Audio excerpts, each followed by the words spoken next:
Father Gaston Laboulier came to St. Jerome's the same year that I did.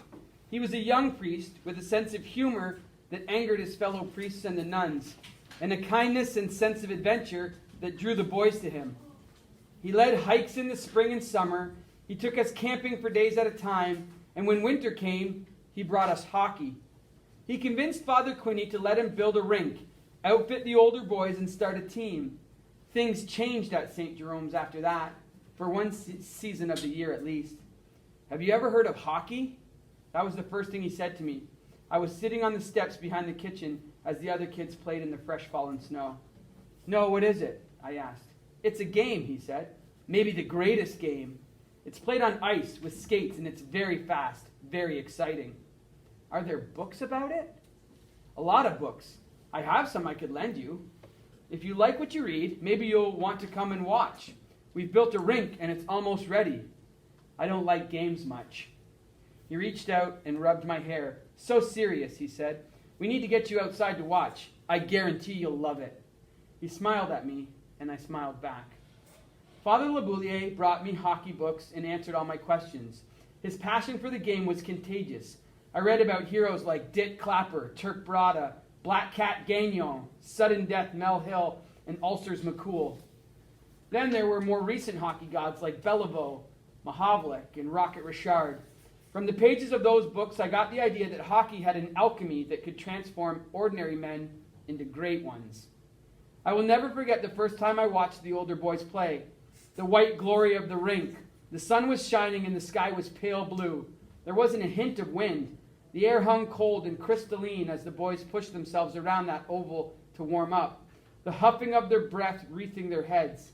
It reminded me of a locomotive, a steam-driven train bracing itself for release from the station.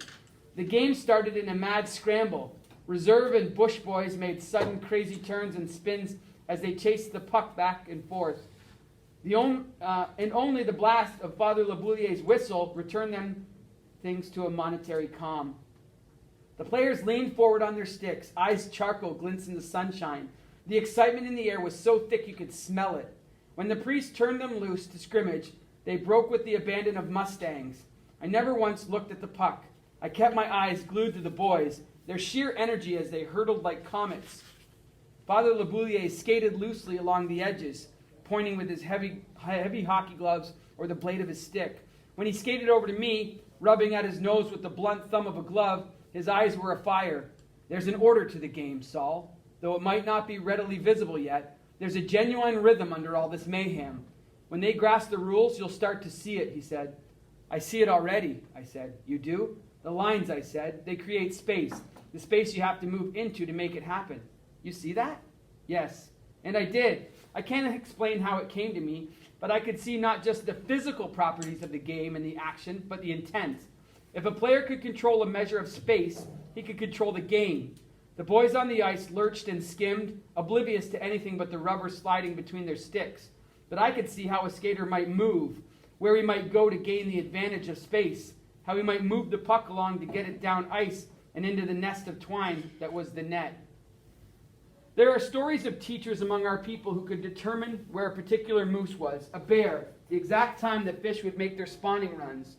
My great-grandfather, Shabojisik, the original Indian horse, had that gift. The world spoke to him. It told him where to look. Shabojisik's gift had been passed on to me. There's no other explanation for how I was able to see this foreign game so completely right away. Father Laboulier invited a small group of boys to his quarters, where he had a television. Few of us had seen one, and we were thunderstruck. It was a box filled with apparitions, but once the game started, we were too intent to pay attention to anything else. Hockey Night in Canada was the personification of magic. 10 men hurtling around a fenced perimeter with glorious speed. Cuts, switches, abrupt stops and misdirections. Hits, bumps, a focused grit, and then the sweeping ballet of the open ice. The action funneling down to a point where it became just the stick, the puck, the pads, the net, the red light, and the klaxon sound of the buzzer that sent thousands erupting into glee. It thrilled me. I begged to play after that. I begged to be taught to skate. But Father Quinny allowed only the older boys to play. I was 8 and small. I asked again and again, and finally, Father Laboulier put his hand between my shoulder blades and leaned down to speak with me. His warm hand made me think of my grandmother's touch. "There's nothing I can do, Saul," he said quietly. "The rules are the rules. If I were to break them for you, it might prevent everyone from playing. But I want to learn." He smiled and pulled me forward into a hug. I closed my eyes and I almost cried for the memory of my father. He held me a long moment, then let me go. "Can I look after the ice then? You want to shovel snow?" "Yes, anything." He looked out at the scramble of boys on the ice. "As long as you can keep up with your studies and your chores, I think I could arrange that."